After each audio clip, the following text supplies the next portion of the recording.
La Iglesia Casa de Dios te invita a ser parte de nuestras actividades congregacionales. Trae tus peticiones y un corazón dispuesto a alabar a Dios los días miércoles a nuestro servicio de oración a partir de las 6 de la tarde. Fortalece tu espíritu y acércate a Dios los días sábados en los ayunos congregacionales a partir de las 8 de la mañana. Inicia la semana en el mejor lugar, en la casa de Dios. Adoremos y recibamos una poderosa palabra de parte de Dios de la mano del pastor Jorge Ferrer. Iglesia Casa de Dios, somos una gran familia. Sé un joven que conoce a Jesús. Somos Life, un grupo de jóvenes que ha descubierto vida nueva en Cristo y queremos que tú también la experimentes. Participa de nuestras reuniones. Los jueves aprendamos más de la fe a través de los libros de la Biblia en estudios profundos a las 5 p.m. Los sábados, dinámicas, música y una palabra especial para ti en nuestros sábados de Life a las 5 p.m. Nuevos amigos te esperan. Life, hablamos vida. Santo, yo le invito a que usted entone esas palabras y juntos podamos declarar es Jesús que Jesús de Nazaret es el único santo, aquel santo que vino y murió en una cruz, pero que al tercer día resucitó y que ahora Él es santo y por siempre será santo.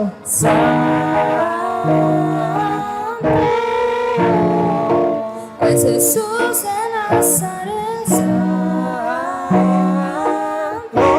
santo.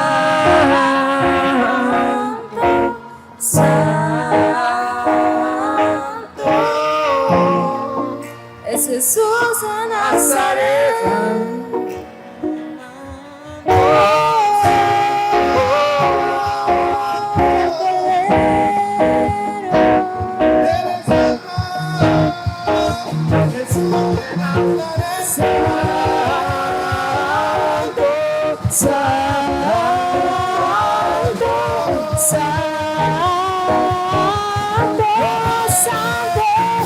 Jesús de Nazaret,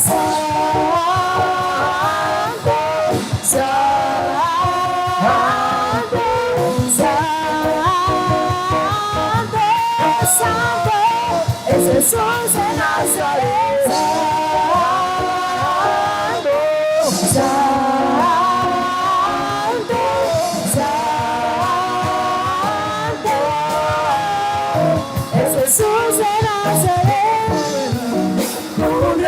Las nubes volarán, coronado en poder y autoridad, el Cordero y León reinará, todos lo verán, como un rey en las nubes volarán, coronado en poder y autoridad, el Cordero y León reinará.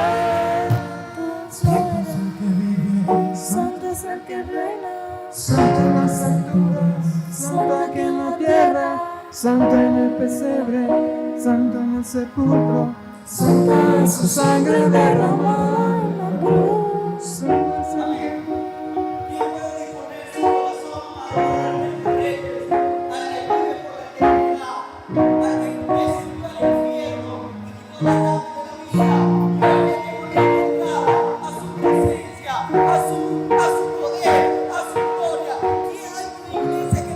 su corazón a los reyes, al que vive por la eternidad, al que sube al infierno y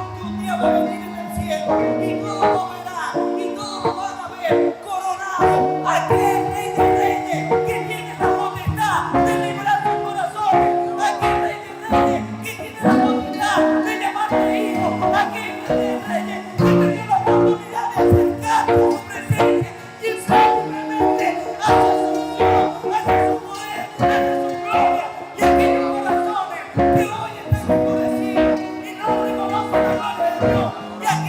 poder? Con sus ojos vendados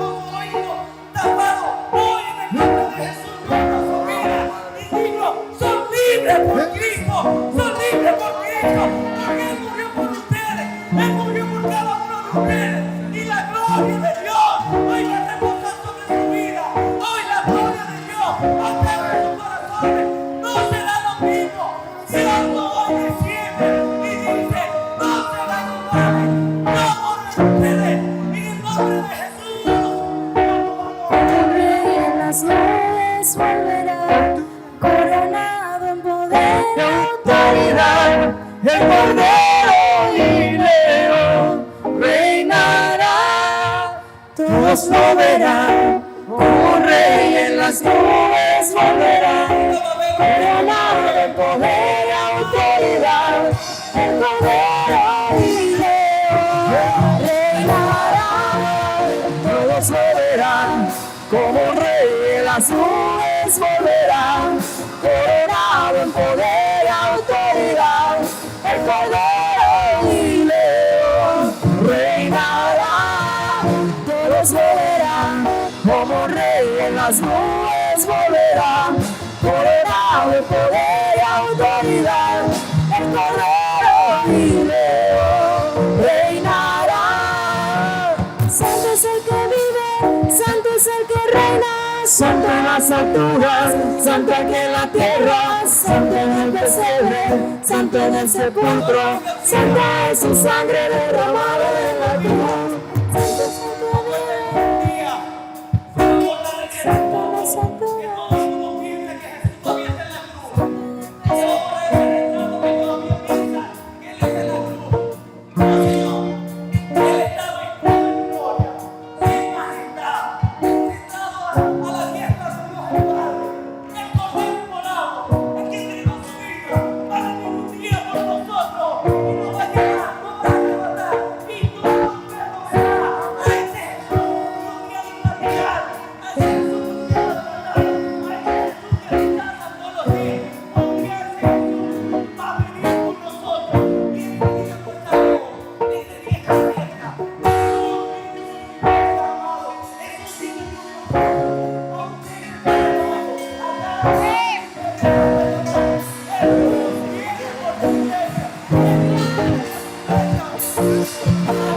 Todos lo verán, como rey en las nubes volverá, coronado en poder y autoridad. El Cordero y León reinará. Todos lo verán, como rey en las nubes volverá, coronado en poder y autoridad. El Cordero y León reinará.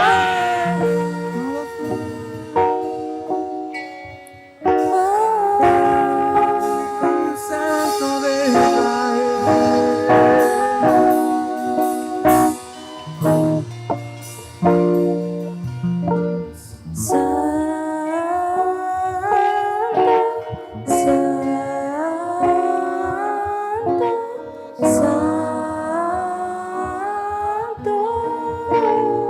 Vamos, iglesia, aprovecha el momento.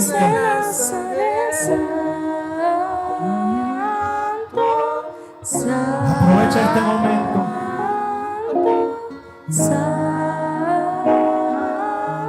Cántale santo al Rey. Es Jesús de Nazaret. Cántale santo al que vive. Solo hay un nombre digno de ser santo. Es Jesús de Nazaret.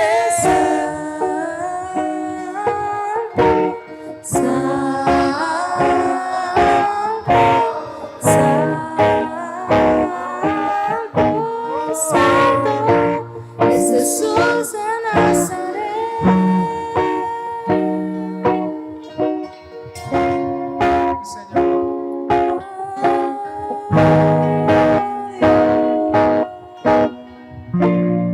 Gracias. Gracias, Jesús. Tu pueblo te corona con fuertes aplausos. Los tributos de aplausos son para ti, Señor.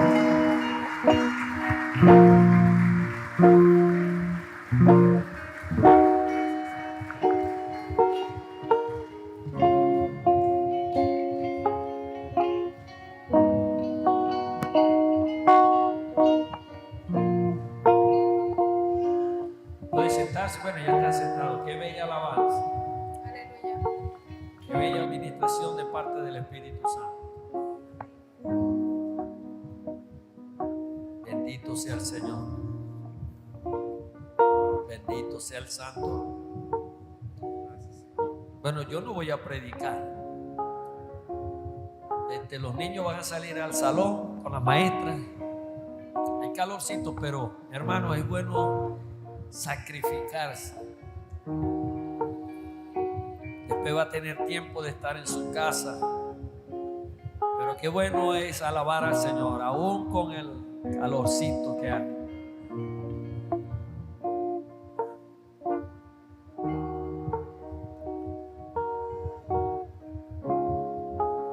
Pues hoy le toca predicar, bueno, asigné a predicar al hermano Junior.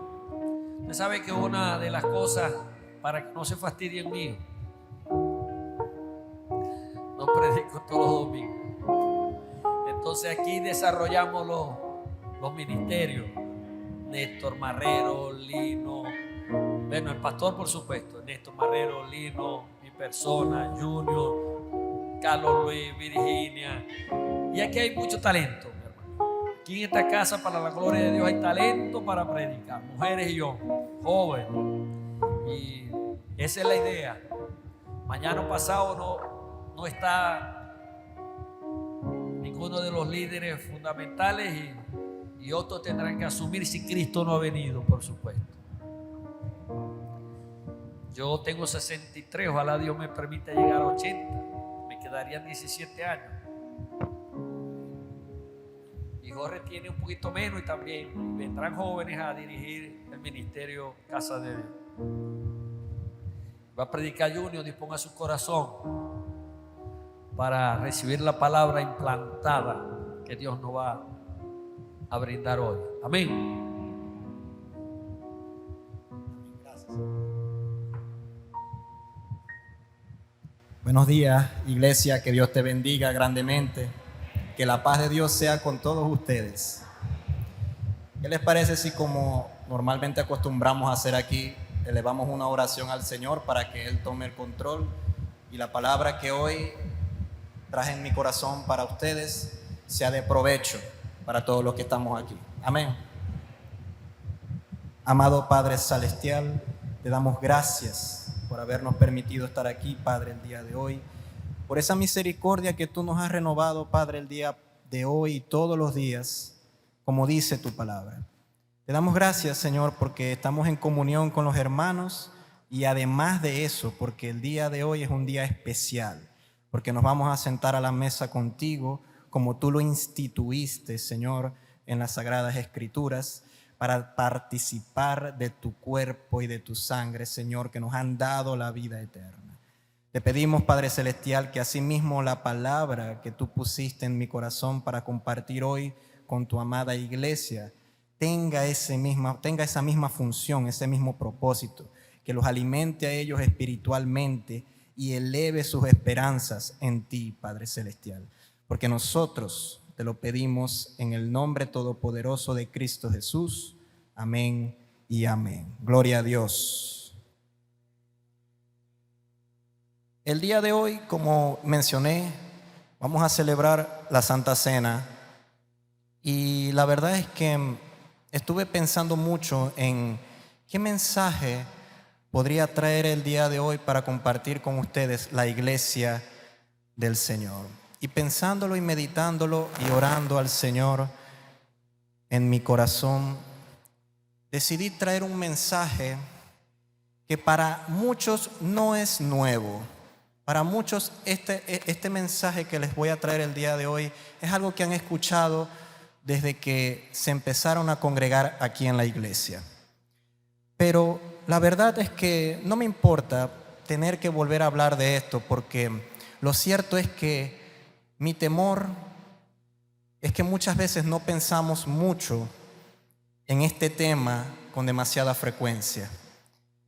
Y debido a que hoy vamos a celebrar la Santa Cena y como hemos leído muchas veces el mismo pasaje de 1 de Corintios capítulo 11 que dice que todas las veces que comemos ese pan y tomamos esa copa, la muerte del Señor anunciamos hasta que Él venga, ¿verdad que sí?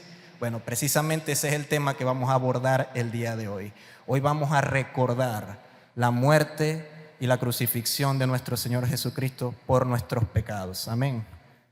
Y por eso yo les decía que algo que me preocupaba a mí profundamente es que normalmente no pensamos en la cruz con demasiada frecuencia. Siendo, mis hermanos, que la cruz de nuestro Señor Jesucristo es el corazón y la esencia del mensaje del Evangelio que nosotros predicamos el día de hoy. Amén. Es el motivo principal por el que nosotros nos encontramos aquí. Y sin esa cruz en donde nuestro Señor fue colgado por nosotros, no estaríamos haciendo aquí nada, ni tampoco habría esperanza para ninguno de nosotros. Precisamente por eso yo les voy a invitar a que busquemos en nuestras Biblias el Evangelio de Marcos, capítulo 15. El Evangelio de Marcos, capítulo 15.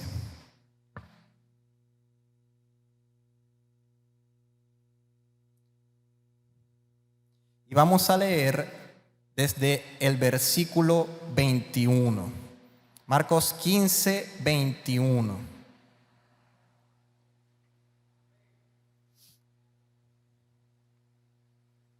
Dice así la palabra del Señor. Y obligaron a uno que pasaba, Simón de Cirene, padre de Alejandro y de Rufo, que venía del campo, a que le llevase la cruz. Y lo llevaron a un lugar llamado Gólgota, que traducido es lugar de la calavera. Y le dieron a beber vino mezclado con mirra, mas él no lo tomó. Cuando lo hubieron crucificado, repartieron entre sí sus vestidos, echando suertes sobre ellos, para ver qué se llevaría cada uno. Era la hora tercera cuando le crucificaron, y el título escrito de su causa era El Rey de los Judíos. Crucificaron también con él a 2 ladrones, uno a su derecha y el otro a su izquierda. Y se cumplió la escritura que dice, y fue contado con los inicuos. Y los que pasaban le injuriaban, meneando la cabeza y diciendo, va, tú que derribas el templo de Dios y en 3 días lo reedificas, sálvate a ti mismo y desciende de la cruz. De esta manera también los principales sacerdotes, escarneciendo, se decían unos a otros con los escribas, a otros salvó, a sí mismo no se puede salvar. El Cristo, Rey de Israel, descienda ahora de la cruz, para que veamos y creamos. También los que estaban crucificados con él le injuriaban. Cuando vino la hora sexta, hubo tinieblas sobre toda la tierra hasta la hora novena. Y la hora novena, Jesús clamó a gran voz diciendo, Eloi, Eloi, lama sabactani, que traducido es, Dios mío, ¿por qué me has desamparado? Y algunos de los que estaban allí decían al oírlo, mirad, llama a Elías. Y corrió uno y empapando una esponja en vinagre y poniéndolo en una caña, le dio a beber diciendo, dejad, veamos si viene Elías a bajarle. Mas Jesús, dando una gran voz, expiró. Entonces el velo del templo se rasgó en 2 de arriba abajo, y el centurión que estaba frente a él, viendo que después de clamar había expirado así, dijo, verdaderamente este hombre era hijo de Dios. También había algunas mujeres mirando de lejos, entre las cuales estaban María Magdalena, María, la madre de Jacob el menor, y de José y Salomé, quienes, cuando él estaba en Galilea, le seguían y le servían, y otras muchas que habían subido con él a Jerusalén. Por un lado, me disculpan la lectura tan larga que hicimos, pero creo que es necesario que de vez en cuando, y aprovechando la oportunidad, regresemos una vez más a leer esta historia. Porque yo estoy casi seguro que muchos de ustedes, a lo largo de los días del año, muchas veces quizás pueden leer otros pasajes en la Escritura, pero no con mucha frecuencia la crucifixión de Jesús. Porque como es algo que ya nosotros conocemos, entonces ya no lo podemos incluso hasta saber de memoria. Pero como les decía al principio, para mí no es molesto repetir una vez más esta vieja historia. Y algo que yo quisiera resaltar cuando leo la historia del Señor es el hecho mismo. ¿Por qué el hecho mismo? Mis queridos hermanos, yo estoy prácticamente seguro que muchas de las personas que vivieron ese gran acontecimiento, que fue la crucifixión de Jesús, no entendían qué era lo que estaba sucediendo en ese lugar. Estoy seguro que si se los hubieran dicho en ese momento, lo trascendental que iba a ser ese momento para la historia de la humanidad, no lo hubiesen creído. Probablemente para muchas personas solamente estaban crucificando a un loco más que se metió en grandes problemas. Pero para nosotros no era un loco que predicaba un reino invisible, sino que era el mismísimo Hijo de Dios que estaba entregando su vida por nosotros. Amén. Y cuando nosotros leemos la historia y nos damos cuenta del contexto en el cual Jesús se encontraba, entonces podemos ver que desde el inicio, cuando la hora se estaba acercando, podemos incluso recordar cómo en Getsemaní se angustió tanto al conocer todas estas cosas terribles que le iban a acontecer. Jesús, como es Dios y sabe todas las cosas, Él sabía perfectamente lo que iba a suceder y los dolores tan grandes que estaba a punto de sufrir. Fue juzgado por los principales sacerdotes, intentando ellos buscar la manera de condenarlo, porque Jesús una y otra vez los reprendía y los exhortaba para que ellos abrieran sus ojos y entendieran que Él era verdaderamente el Hijo de Dios. Pero era necesario que se cumpliera esta escritura, era necesario que se cumpliera lo que Dios ya había anunciado desde hace mucho tiempo en el Antiguo Testamento, que su Hijo tenía que padecer, su Mesías tenía que padecer. Y de hecho, el mismo Jesús ya se los venía advirtiendo a sus discípulos, incluso antes de que llegaran a Jerusalén. Pero como muchos de su tiempo no creían y entendían qué tan trascendental iba a ser este evento para la humanidad. Y llegando al momento culme, los principales sacerdotes llevan a Jesús al gobernador romano que tenían en ese momento, que era Poncio Pilato. Poncio Pilato interroga a Jesús para saber por qué causa lo estaban culpando. Y cuando le hace el interrogatorio, Jesús al principio no le respondía, pero cuando Pilato le preguntaba, ¿eres tú un rey? Él le respondía, tú lo has dicho. Y además le acotaba, mi reino no es de este mundo, le decía él. Y aparte de eso, Pilato le recalcaba todas las acusaciones que los judíos hacían en contra de él. Los judíos le decían, él es un impostor, él está volteando a todas las personas para que lo sigan a él y derroten al César, porque él, este Jesús, se proclama rey y no es más que un carpintero con delirios de grandeza. Pero Jesús nunca se detuvo a responderles a ellos ni una sola palabra, cumpliendo así la escritura que está en el libro de Isaías 53, cuando dice que como oveja ante sus trasquiladores enmudeció y no abrió su boca. De tal manera que incluso el gobernador se maravillaba porque Jesús no buscaba ocasión para defender su causa. De manera entonces que, tratando él de liberar a Jesús porque no encontraba ninguna causa en él, los judíos incitaron a las personas para que pidieran a Barrabás en su lugar. Y como nosotros conocemos la historia, todos ellos gritaron a una, crucifícale, crucifícale. Y en ese momento, llevado Poncio Pilato por el griterío del pueblo, sentencia a Jesús a morir en la cruz.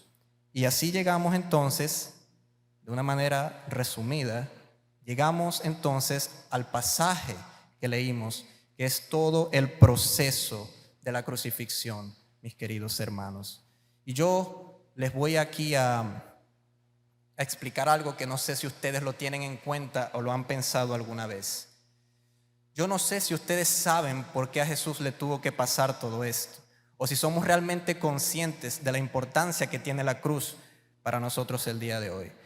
La cruz, mis queridos hermanos, era el método que había en aquel tiempo para sentenciar a los criminales más grandes que había en ese momento, para sentenciar a aquellas personas que habían cometido un delito tan grande que no podían ser absueltos por nada, sino solamente con la muerte.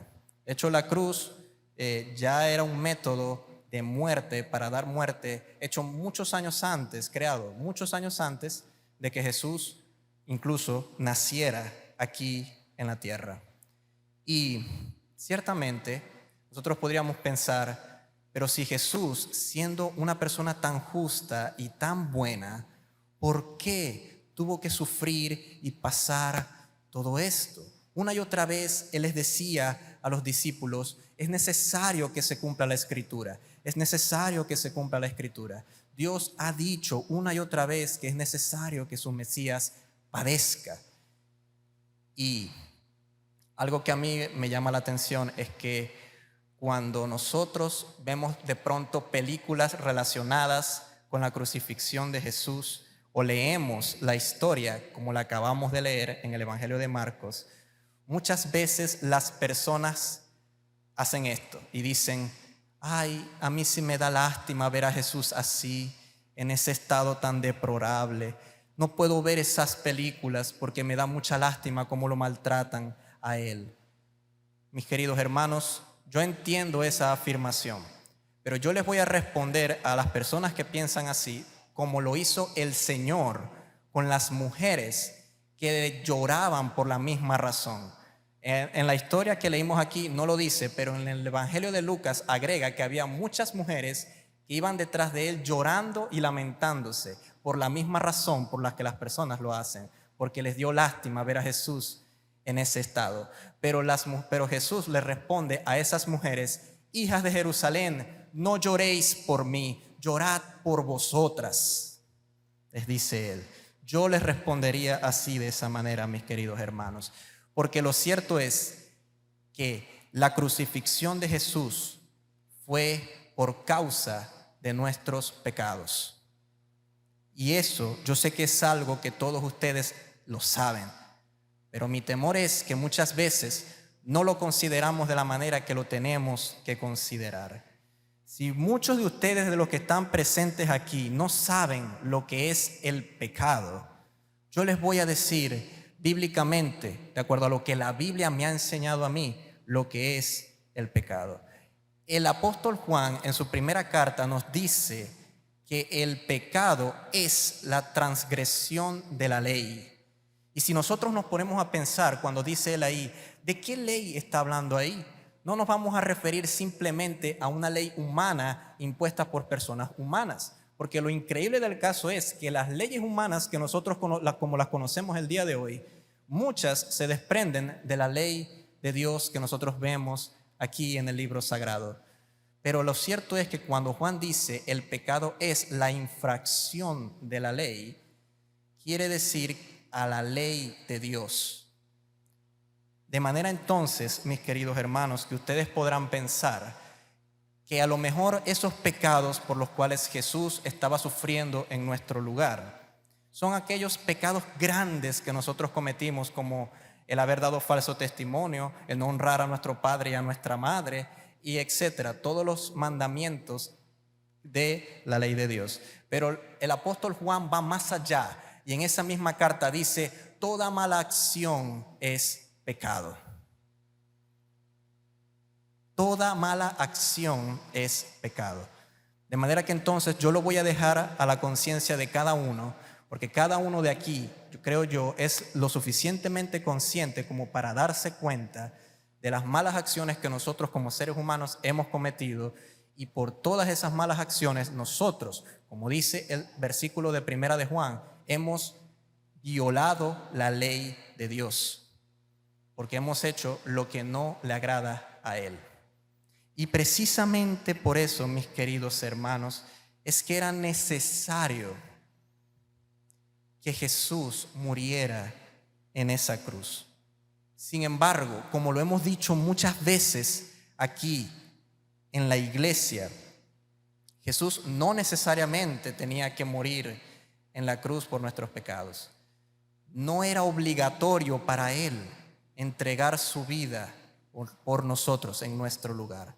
Nosotros no estábamos en una posición diferente a la que Barrabás, el otro criminal, el criminal que estaba a la par con Jesús, al que pusieron a la par con Jesús, nosotros no estábamos en una posición diferente a la de ese hombre. Porque como les estaba diciendo, nosotros cometimos pecado delante de Dios y hemos sido convictos por su ley. Hemos quedado culpables por haber hecho lo que no le agrada. Y la ley de Dios entonces sentencia que aquella persona que comete un pecado debe morir. Irremisiblemente debe morir. Sin embargo, como nosotros lo vemos a lo largo de la Biblia y del Antiguo Testamento, incluso desde el inicio mismo de la historia de la humanidad, Dios se había provisto de un sacrificio para la humanidad. Amén. Nosotros podemos ver incluso desde el libro del Génesis que cuando nuestros primeros padres pecaron, cuando nuestros primeros padres se rebelaron en contra de Dios, Dios dice en la Escritura que los vistió con pieles de animales, dando a entender con eso que Dios había sacrificado a 2 animales para vestir la desnudez de ellos y que esos animales de alguna manera simbolizaran el castigo que debió caer por ellos. Y nosotros cuando leemos el Antiguo Testamento, no sé si a usted le ha pasado, que muchas veces se hacen continuamente sacrificios y sacrificios y sacrificios de animales en el Antiguo Testamento. Y como muchos de ustedes ya lo sabrán, todos esos sacrificios del Antiguo Testamento tipificaban una y otra vez este único sacrificio que había de venir en nuestro Señor Jesucristo, dando Dios entonces a entender que la única manera de poder Él perdonar el pecado de las personas era por medio de un sacrificio. Alguien tenía que pagar la pena por haber cometido un pecado. El castigo por haber violado la ley de Dios, alguien tenía que tomarlo. Y lo más impresionante de todo esto es que el mismo Señor Jesús, en su gran amor y su benevolencia, decide tomar ese lugar por nosotros. Por eso es que ese es el corazón del Evangelio. Ese es el corazón de lo que nosotros creemos, la sustitución en la cruz del Calvario, mis queridos hermanos. Y algo que yo puedo ver cuando leo la historia de Jesús en la cruz es que todo el proceso que Él pasó desde el principio hasta el final fue un proceso realmente duro. Y yo creo que de todo eso estamos de acuerdo nosotros, como lo leímos hace un momento. De hecho, si leemos toda la historia desde el principio, nos vamos a ver que todo empieza en la agonía de Getsemaní, con el temor ya psicológico con el que Jesús venía. Y no solamente eso, sino que también antes de ser crucificado, ya Jesús había sido azotado 40 veces en la espalda, habiendo quedado completamente desfigurado por los azotes que le dieron y siendo obligado por los romanos a cargar con una cruz muy grande y pesada, habiendo perdido ya bastante cantidad de sangre. Precisamente por eso es que nosotros leemos en el versículo 21 que obligaron a Simón de Cirene a que llevara la cruz, porque Jesús no podía. Los romanos, cuando llegaron al lugar llamado de la calavera, el Gólgota, que era el lugar en donde normalmente crucificaban a los criminales, y de hecho de ahí el nombre, la calavera, intentaron los romanos darle a Jesús, como dice aquí, vino mezclado con mirra, mas él no lo tomó. En el Evangelio de Marcos nos dice que él probó un poco, pero luego lo escupió, no lo botó. Y la razón de eso es que ellos le daban normalmente esa mezcla, ese líquido a las víctimas para intentar atenuar un poco el dolor de la cruz, pero Jesús no lo quiso tomar, siendo totalmente él consciente de que tenía que padecer todo el dolor del peso de la ley de Dios que debía de caer sobre él por nuestros pecados, para poder satisfacer completamente las demandas de la ley justa del Señor. Y yo espero estar siendo lo suficientemente claro, mis queridos hermanos, para que ustedes comprendan de una manera lo más clara posible que lo que estaba sucediendo aquí en la cruz era precisamente que Jesús estaba pagando por tus pecados, por mis pecados y por los pecados de todos aquellos que habían de creer en Él. Y a pesar de que yo sé y entiendo que esto es algo que nosotros lo sabemos, no me importa repetirlo y decirlo una y otra vez, porque este hecho siempre va a ser nuestro cantar y siempre va a ser nuestra esperanza. Dice que Jesús fue crucificado a la hora tercera, que viene siendo precisamente alrededor de estas horas, las 9 de la mañana. Pero también dice que crucificaron con él a 2 ladrones a su derecha y a su izquierda. Había espacio en ese lugar, en el Gólgota, para 2 criminales más, para poder sentenciarlos a ellos también. Y en el versículo 28 se nos informa que de esta manera se cumplió la escritura que dice: y fue contado con los inicuos. Es decir, Jesús fue tenido, tratado como si él fuera igual como esos 2 criminales que se encontraban allí clavados junto con él. Él fue tratado igualmente como uno de ellos. De hecho, eso estaba profetizado en el libro de Isaías, porque en el libro de Isaías, capítulo 53, se nos narra toda la historia, mis queridos hermanos, tal cual como nosotros lo leemos aquí en los evangelios, de la crucifixión de nuestro Señor. Y eso fue escrito 600 años antes de que Jesús fuera clavado en el madero.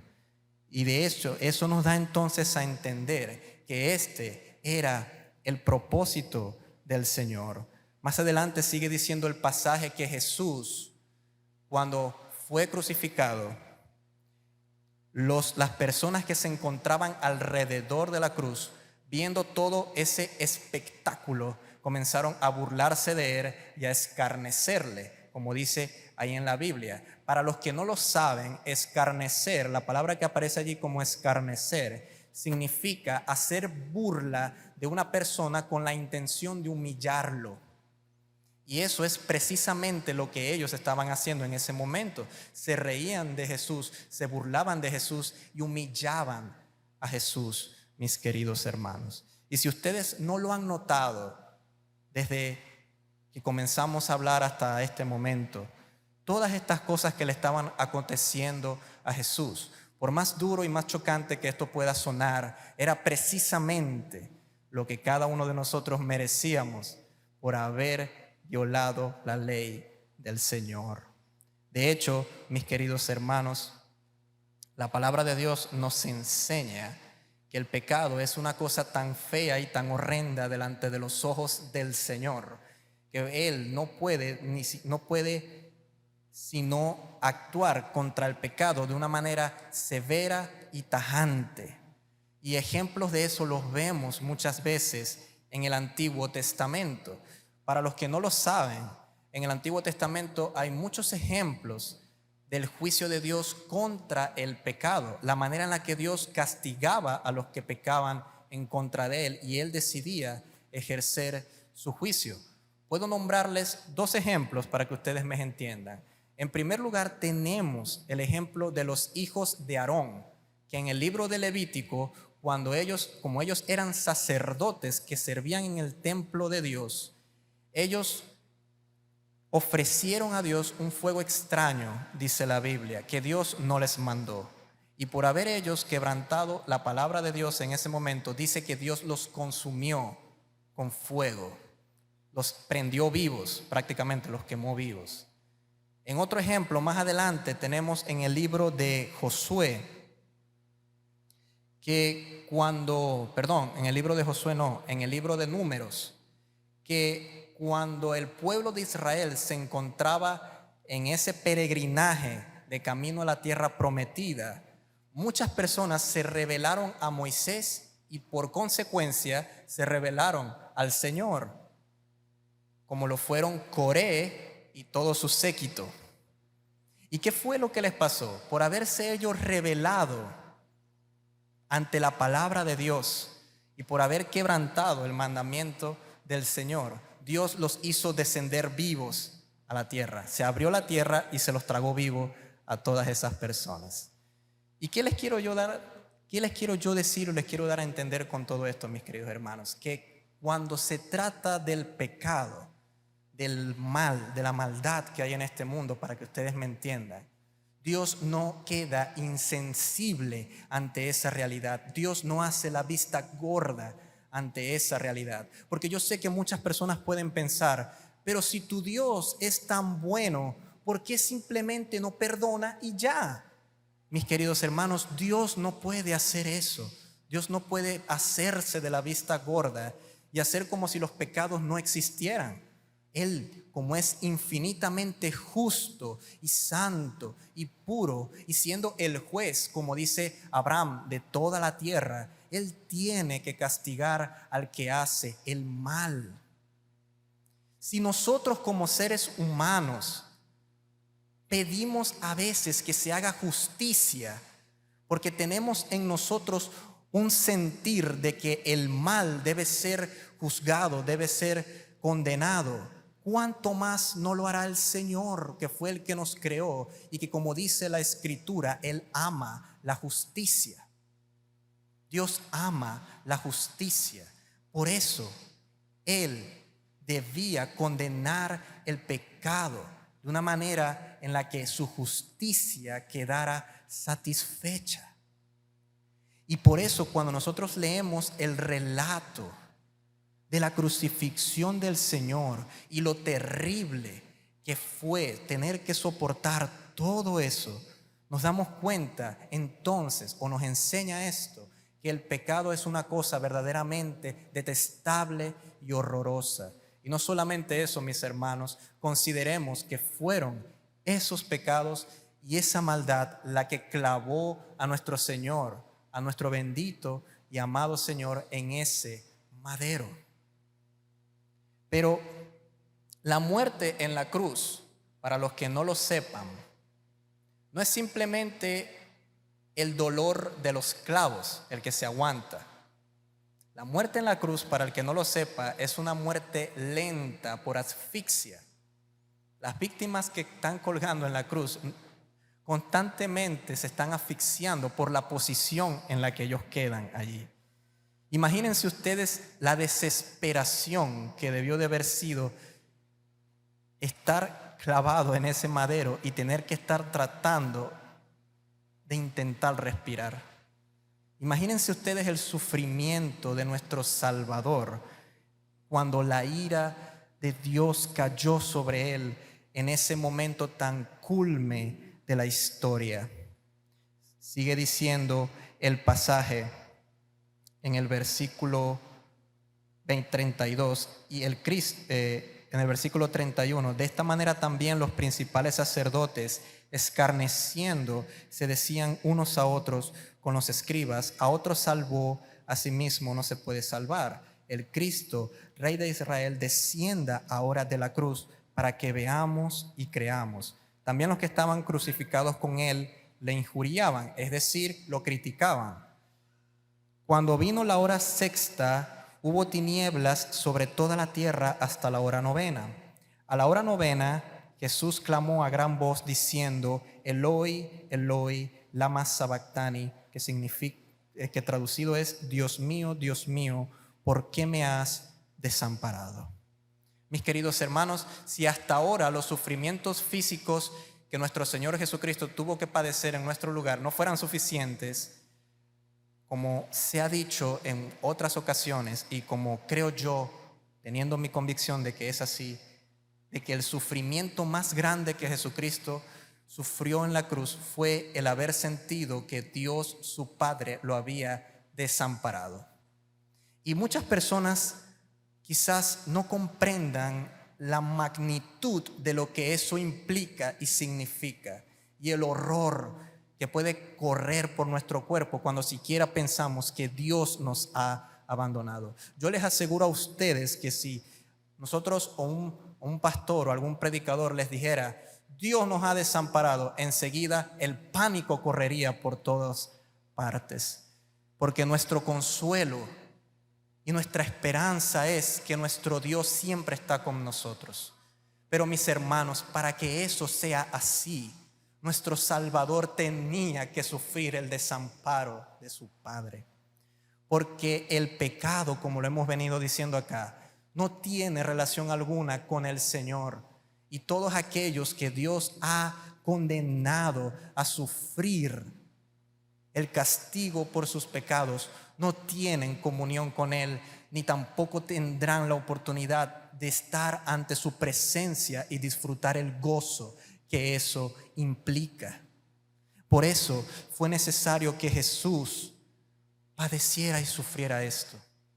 Y ya de por sí el versículo, como nos lo expresa aquí, ya es atemorizante desde que nosotros lo leemos en el versículo 34. Dios mío, ¿por qué me has desamparado? Tomemos en cuenta que desde el principio del ministerio del Señor, cuando Jesús fue bautizado en el río Jordán, una voz descendió del cielo y dijo: este es mi hijo amado en el cual me complazco. Y desde ese momento hasta este, el Padre siempre había estado con Jesús.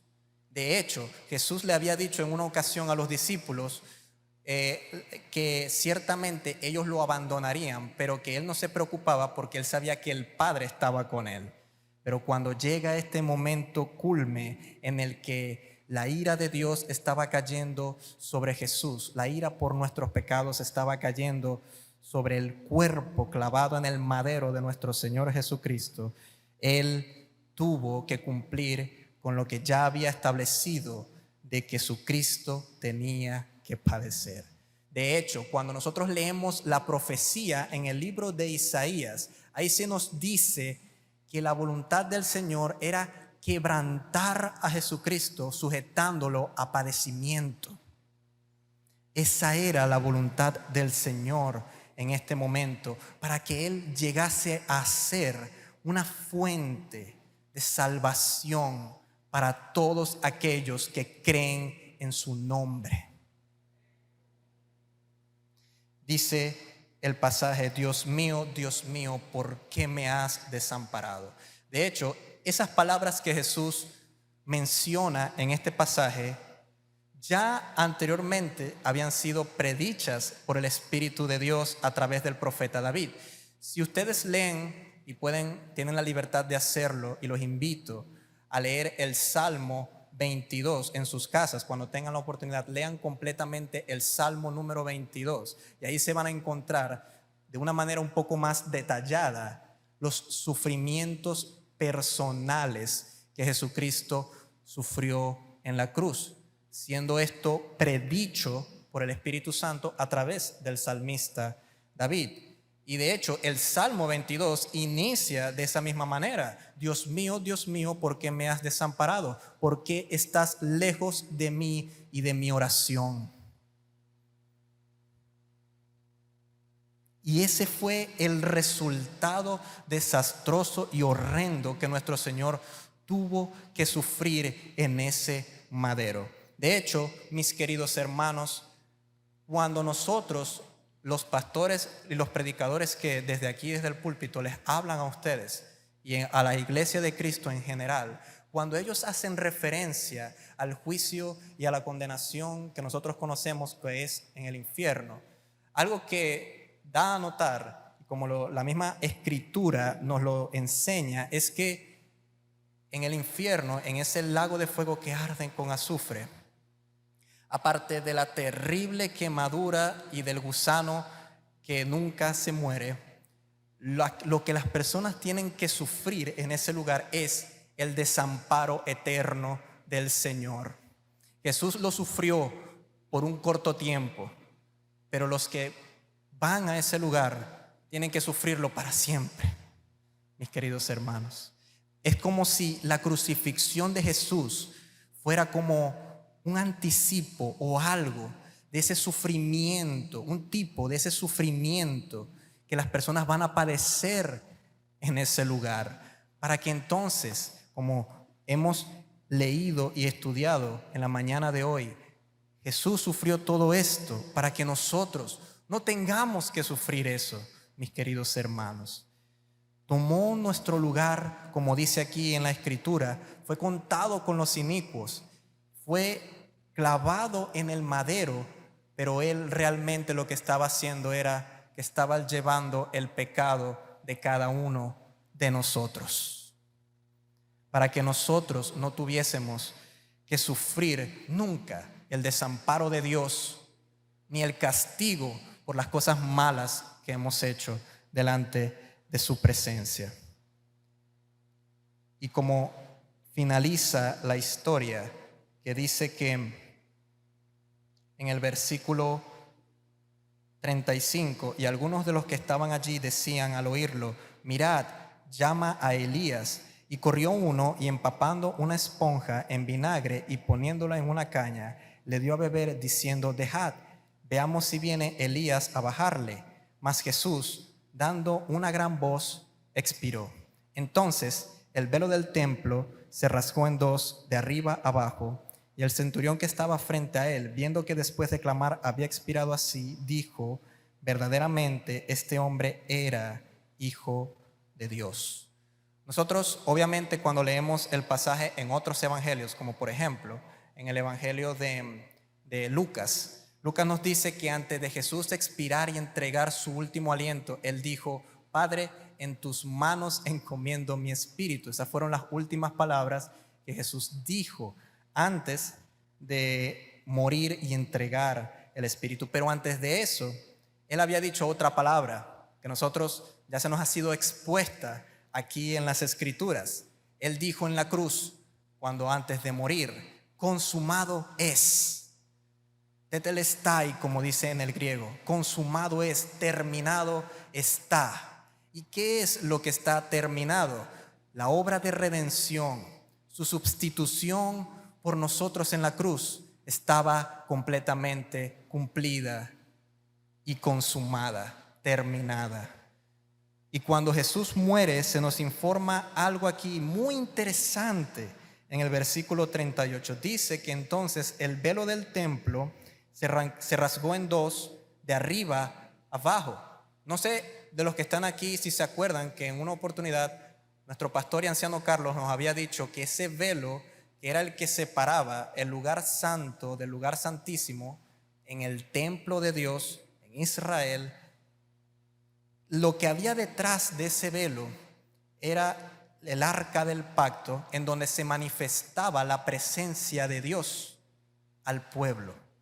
Y nuestro pastor y anciano nos había dicho que ese velo que estaba allí era sumamente grueso y duro, tan duro que no cualquiera hubiese podido romper ese velo que separaba a los hombres de Dios, de una manera simbólica. Pero lo cierto es, mis hermanos, que cuando la mano de Dios entra y rompe el velo desde arriba hacia abajo, después del mismo momento en el que Jesús expira y entrega su vida por nosotros, con eso Dios da a entender: el sacrificio definitivo ha sido hecho y el camino a mi presencia ha sido abierto. Después de haber sufrido y padecido todas estas cosas que el Señor Jesús padeció en este día, en un día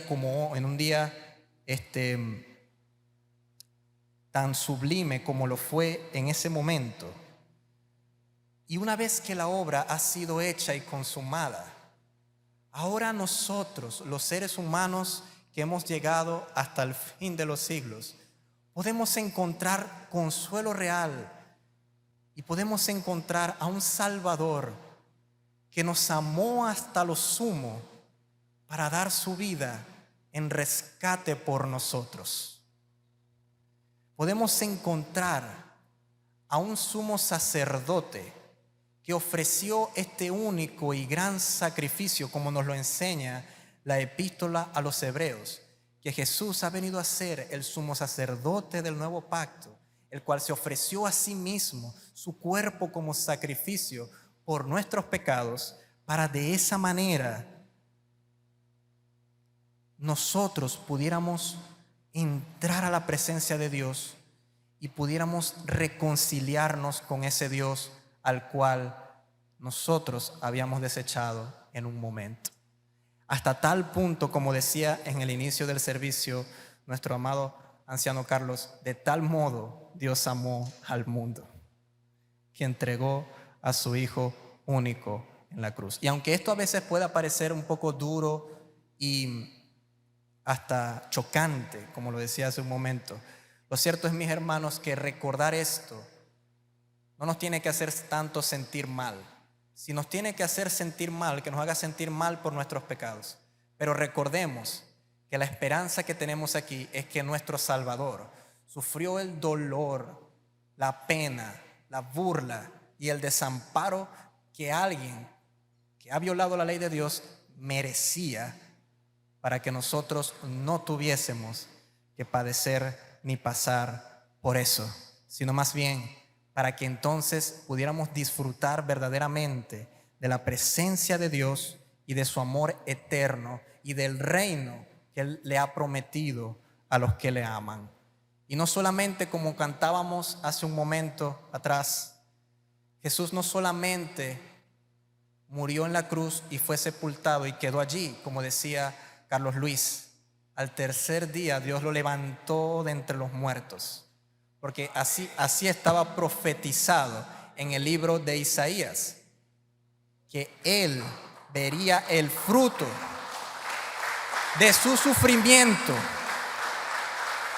y quedaría con vida. Él vería el fruto de su sufrimiento. ¿Saben cuál es el fruto de ese sufrimiento? Todos los que estamos aquí congregados para la gloria y la honra de Él. El resultado de todo este proceso duro y chocante es que ustedes y yo ahora hemos conocido la verdad y hemos sido libres y podemos adorar a nuestro Señor con una limpia conciencia y vivir una vida recta para Él. Esa es la exhortación que la misma palabra del Señor nos hace en el libro de Hebreos. En el libro de Hebreos, para el que tenga oportunidad de leerlo completo, lo invito porque es una bendición leer esa epístola. Pero les voy a antes de finalizar, a dar una pequeña exhortación sacada de la misma epístola de los Hebreos, que nos dice que, como lo atestigua el Espíritu Santo, nuestros pecados han sido perdonados por el sacrificio de nuestro Señor Jesucristo. Y una vez que nuestros pecados han sido perdonados, ya no hay más necesidad de hacer ningún otro sacrificio. El sacrificio de Jesús fue perfecto porque Él fue perfecto. Su perfección nos cubre a todos nosotros, así como las pieles de animales cubrieron a nuestros primeros padres en el jardín del Edén. Y así nosotros podemos tener ahora amplia entrada a través del velo que es su carne. Por eso yo los invito a ustedes, hijos de Dios, a acercarse confiadamente, con plena certidumbre de fe, teniendo la conciencia limpia y habiendo sido sus cuerpos purificados en agua limpia, a que se acerquen a la presencia del Señor, teniendo ahora nosotros el camino completamente abierto. Y para los que no han recibido todavía a Jesús como el Salvador, como lo indica la misma epístola, Él es poderoso para salvar completamente a los que por Él se acercan a Dios, ya que ahora que ha resucitado de entre los muertos, por haber sufrido la muerte por nosotros, Él está vivo ahora para siempre, para interceder por nosotros todos los días. Así que no tengas miedo, querido amigo que nos visitas, en aceptar a este Salvador que ha sufrido una pena grande y extrema por amor a ti. Todo aquel, como dice el versículo, que crea en Él, sus pecados le serán perdonados y tendrá vida eterna.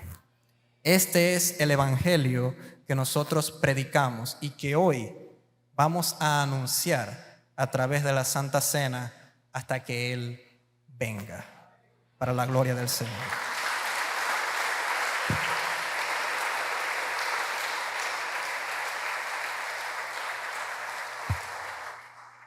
Confiemos y pongamos nuestra fe en el Salvador y seremos salvos.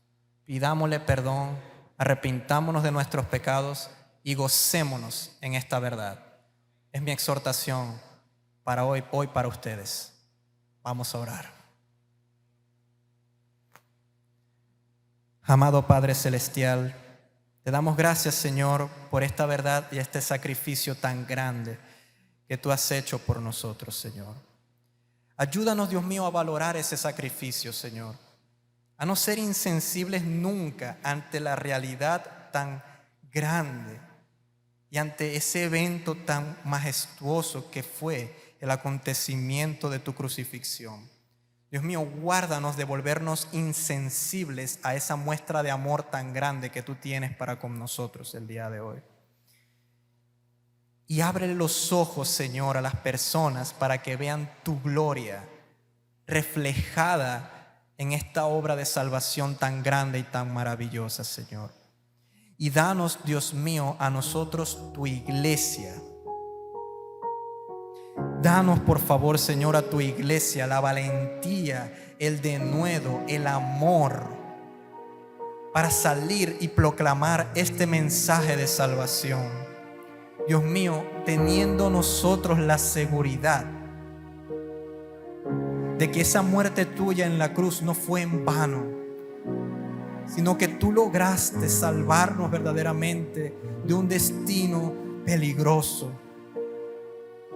Oh Dios, a pesar de lo duro que a veces eso puede sonar, permite que nuestro corazón se consuele en esta preciosa verdad de tu amor. Ese amor que de tal modo tú nos enseñaste en la cruz. Y ayúdanos a vivir bajo la realidad de que ahora tenemos vida eterna y por ese sacrificio somos tus hijos amados. Yo te pido, Señor, consuelo para la iglesia, Padre, para todos mis hermanos que están presentes hoy aquí, para los que no lo están. Te pido que consueles tú con sus corazones, Señor, porque ciertamente tú nos has dado una esperanza segura para nuestra vida en los cielos, en Cristo Jesús nuestro Señor. Gracias te damos y te bendecimos y permite que podamos tener una santa cena, Señor, agradable y deliciosa para nuestro espíritu en la mañana de hoy, porque te lo pedimos en el nombre todopoderoso de Cristo Jesús. Amén y amén. Gloria a Dios.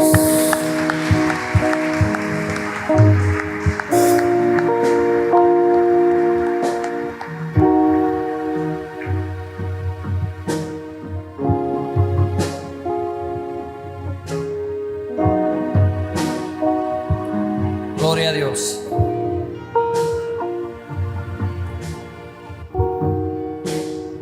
Buena palabra de Dios para la iglesia de Jesucristo y a los invitados.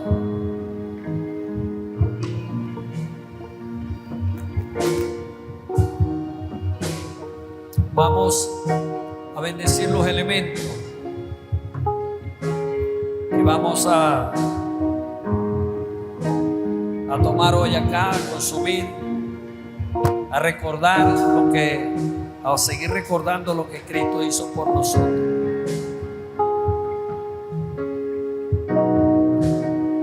Ese sufrimiento que comenzó allí, no solamente en la cruz, como dijo mi hermano. Imagínense ustedes ya en la cena para despedirse de sus discípulos del Señor, cenando con ellos. Solamente haga un acto de reflexión, que si a usted le vienen a decir dentro de poco vas a morir,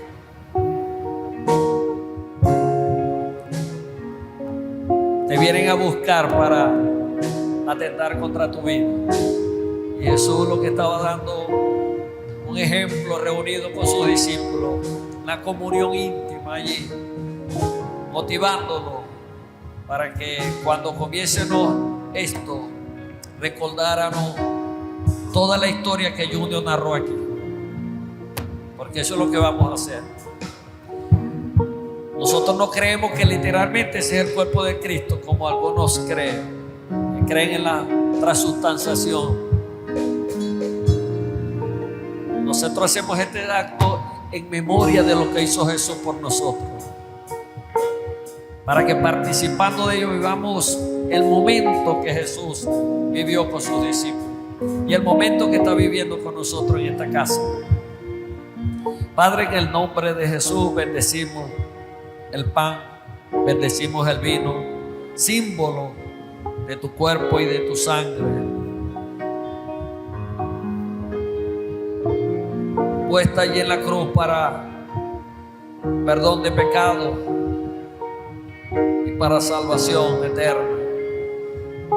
Gracias te damos por la palabra y gracias te damos porque hoy lo podemos hacer. Amén. Pueden repartir los elementos. Recordando esto, puede ponerse en pie, que nosotros le suministramos el pan y el vino a los que han sido bautizados. Si usted no ha sido bautizado, por favor absténgase. Y si quiere bautizarse, no se lo impide nada. Puede hablar conmigo al bajar, para que comencemos pronto. Tenemos 6 personas inscritas para el bautismo. Si quiere otro anexarse, comenzaríamos este martes si es posible, pero todo depende de los candidatos que quieran bautizarse. Hay personas, hermanos, que no piensan muchas veces para bautizarse, y esto es un mandato del Señor. Santo aquí en la tierra, santo en el pesebre, santo en el sepulcro, santa es su sangre derramada en la cruz.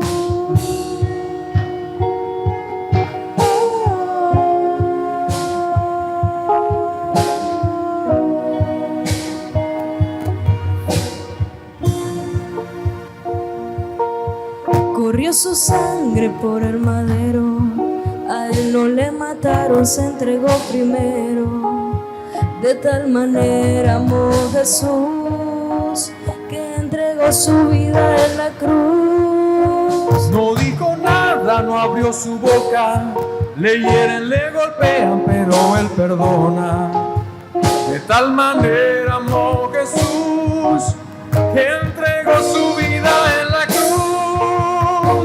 Santo es el que vive, santo es el que reina, santo en las alturas, santo aquí en la tierra, santo en el pesebre, santo en el sepulcro, santa es su sangre derramada en la cruz. Santo es el que vive, santo es el que reina, santo en las alturas, santo aquí en la tierra, santo en el pesebre, santo en el sepulcro, santa es su sangre derramada en la cruz.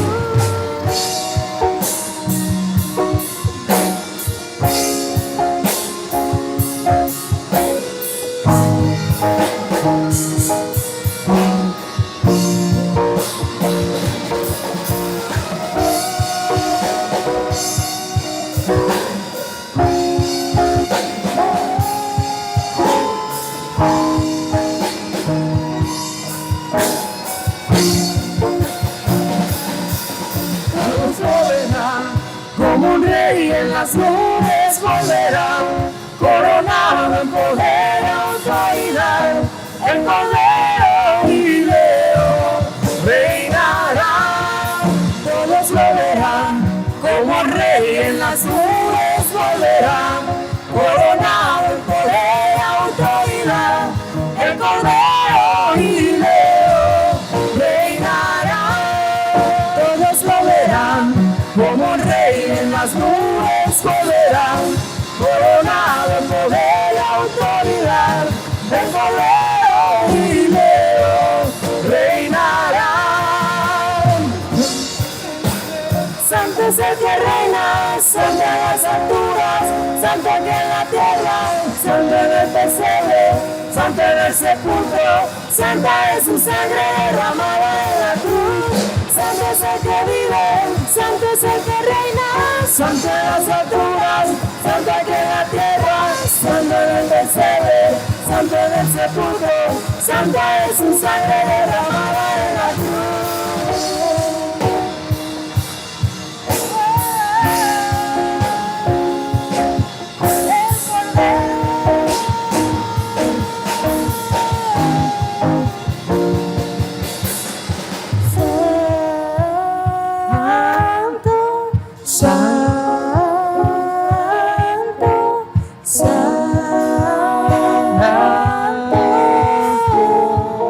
Es Jesús de Nazaret, santo, santo, santo. Es Jesús de Nazaret, santo, santo, santo, santo. Es Jesús de Nazaret, santo, santo, santo. Es Jesús de Nazaret.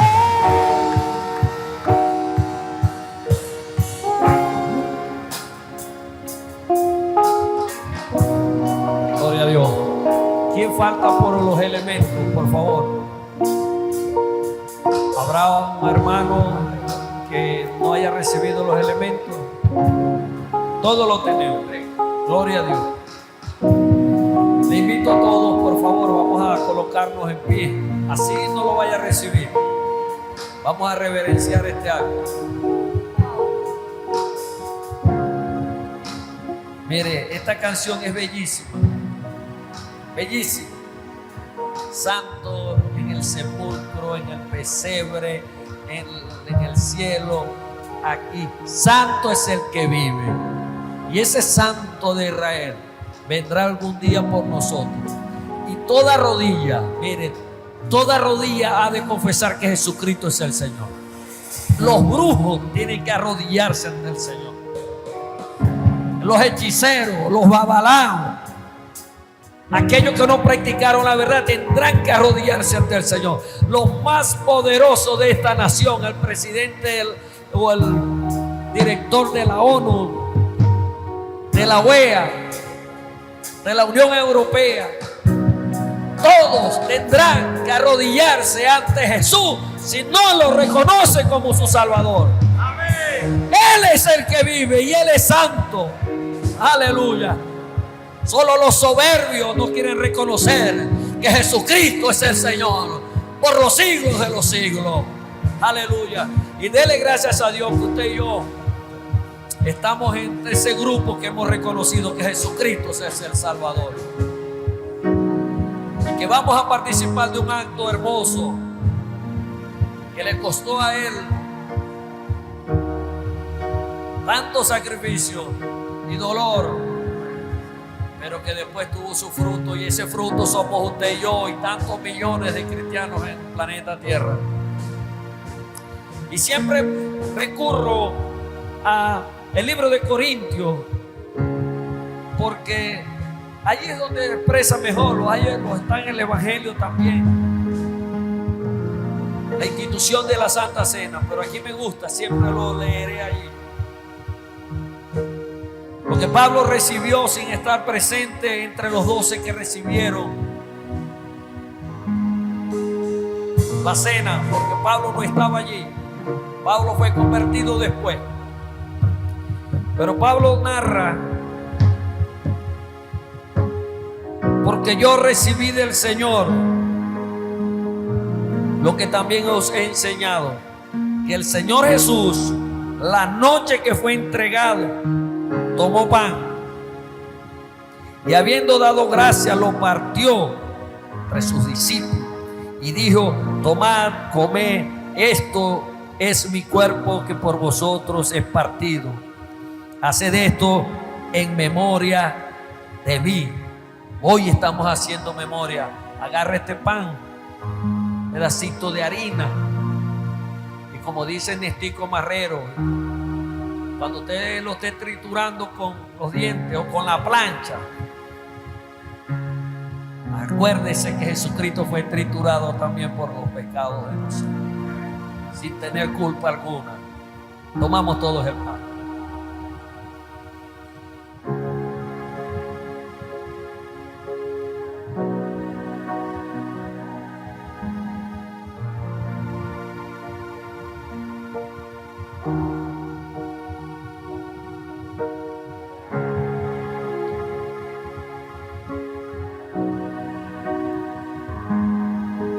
Gloria a Dios. Jesús, estás aquí en este lugar. Sentimos tu presencia. Nos remontamos a ese escenario, al Getsemaní, nos remontamos al Gólgota, cuando dijiste la última frase: consumado es. Tetelestai. Se acabó el sufrimiento de la humanidad, la separación que había conmigo. He cumplido el propósito, Padre. Asimismo, tomó también la copa después de haber cenado, diciendo: esta copa es el nuevo pacto en mi sangre. Haced esto todas las veces que la bebieres en memoria de mí.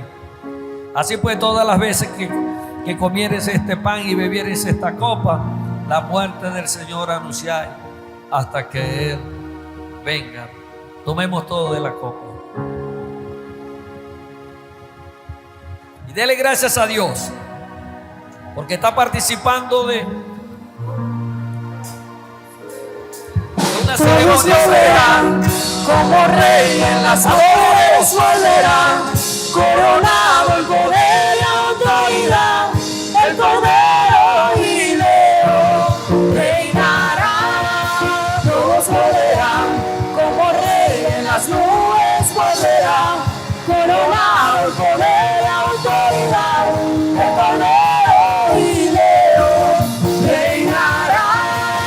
Todos volverán. Santo en las alturas, santo en la tierra, santo en el pesebre, santo en el sepulcro, santa es su sangre derramada de la cruz. Santo es el que vive, santo es el que reina, santo en las alturas, santo en la tierra, santo en el pesebre, santo en el sepulcro, santa es su sangre derramada de la cruz.